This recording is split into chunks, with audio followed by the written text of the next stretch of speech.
ایک شخص نے ایک غلام خریدا. آج کے دور میں تو کسی کو گھر میں ملازم رکھنا ہو تو وہ نوکری پہ جاب پہ رکھتا ہے نا. پہلے ایسا نہیں ہوتا تھا. پہلے غلام خریدے جاتے تھے. انہوں نے غلام خریدا.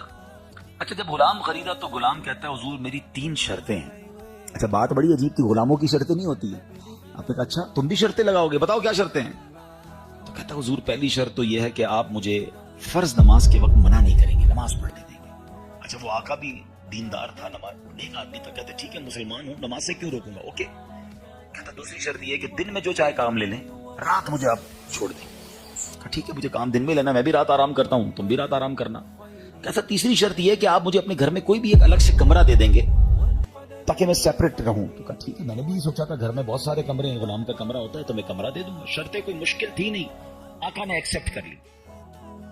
غلام گھر پر آیا, بڑا محنتی غلام تھا, دن میں کام کرتا, رات اپنے کمرے میں چلا جاتا. ایک دن آقا چلتے چلتے اس کے کمرے کے پاس سے جب گزرا تو دیکھا عجیب منظر ہے.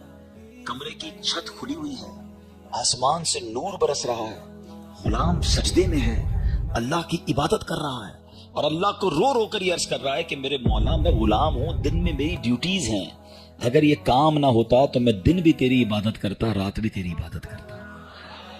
آقا بڑا حیران ہوا کہ یہ میرا غلام کیا چیز ہے, ایسی عبادت, ایسا نور اور ایسی گفتگو.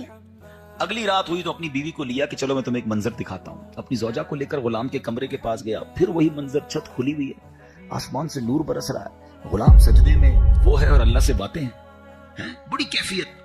جب یہ منظر دیکھا تو وہ میاں بیوی بھی آنسو بہانے لگے, وہ بھی رونے لگے کہ یہ کیسا غلام ہے. صبح ہوئی تو غلام کو آقا نے بلایا اور کہا کہ ہمیں پتا چل گیا ہے تمہاری رات کی عبادت ہم نے دیکھ لی ہے. تم اللہ سے یہی کہہ رہے تھے نا کہ یا اللہ میں مجبور ہوں, اگر دن میں بھی فارغ ہوتا تو تیری عبادت کرتا, رات میں تو تیری عبادت کرتا ہوں. تو ہم میاں بیوی نے فیصلہ کیا ہے کہ آج کے بعد تم آزاد ہو, جاؤ دن میں بھی عبادت کرو, رات میں بھی اللہ کی عبادت کرو. اچھا ہماری جگہ کوئی ہوتا تو بڑا خوش ہو جاتا کہ چلو یار انعام مل گیا. غلام کو آزاد ہونا بڑی نعمت تھی, مگر وہ غلام دراصل وہ آقا بننے کے قابل تھا. وہی آقا تھا, وہ بڑا کمال کا بندہ تھا. وہ پتہ کیا کہتا ہے, جب آقا نے کہا نا مجھے پتا چل گیا تم رات کیا کرتے ہو اور اس وجہ سے میں تمہیں آزاد کرتا ہوں, تو وہ غلام اللہ کی بارگاہ میں کہتا ہے یا صاحب السر ان السر قد ظہر, اے راز رکھنے والے مولا, اے صاحب راز, راز تو کھل گیا.